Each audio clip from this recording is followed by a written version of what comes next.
Hello everyone, welcome back to the next episode of Fanfiction Review. It's been a while, but let's get on with it, shall we? Today we have Toaru Majutsu no Index and a RWBY Crossover. That's a very tricky name to pronounce. It is titled A Shattered Vale by Darkbetrayer. Nice name. And as you can see, it's what it is. I quite like the image, though. Nice.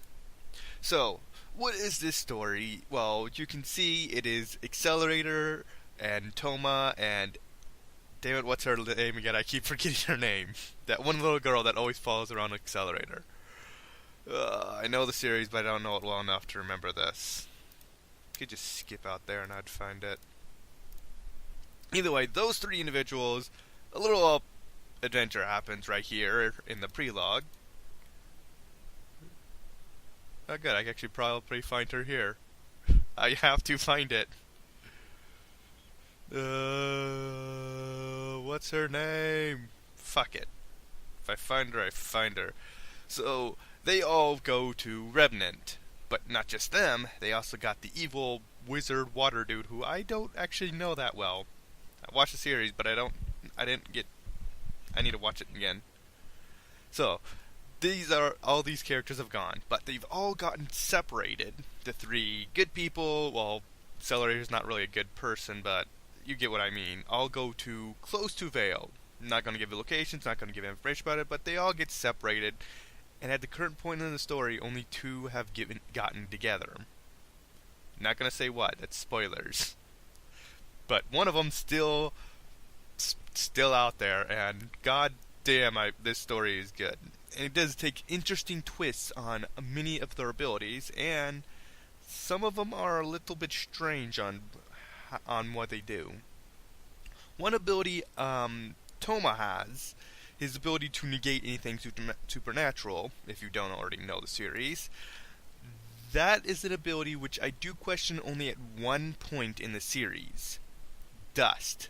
Dust is by far does not seem like it's supernatural by nature, but I could be wrong.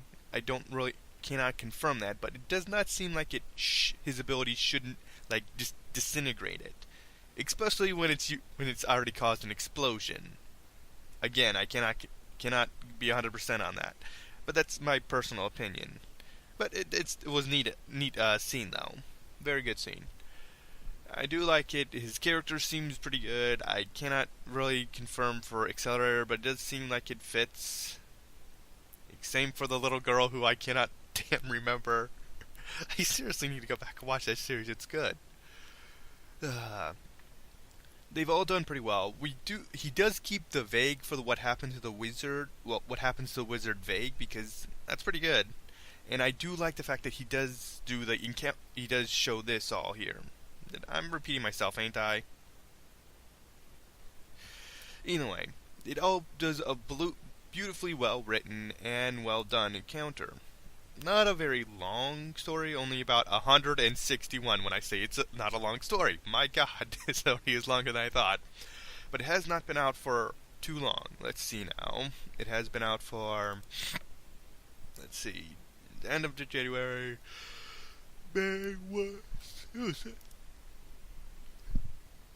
About 6 months, that's pretty good. And I like how he does it play on the characters of them and how they react, how they do things, and basically how they make Accelerator OP and everything. Literally. One thing I do like about it, which I don't think he does in this first chapter. No, he does not. I'll just go for this one. I believe it's around here he has this. No, he does not. Oh, he must do it on further one. Let's do 10. It has to be here. There it is. The pairing list for the entire story, which... My god, what the fuck. These are not the actual pairings, but names for possible pairings. And some of these are pretty neat. Like, I like Ying's Nightmare.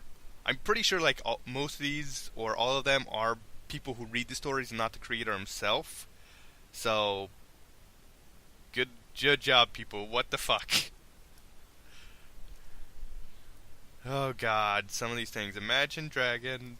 My god. I wonder how Toma's real ability, if you don't know the series, I'm not going to spoil it, but I wonder how it's going to play an effect, if it's going to play an effect, and how it's going to play an effect.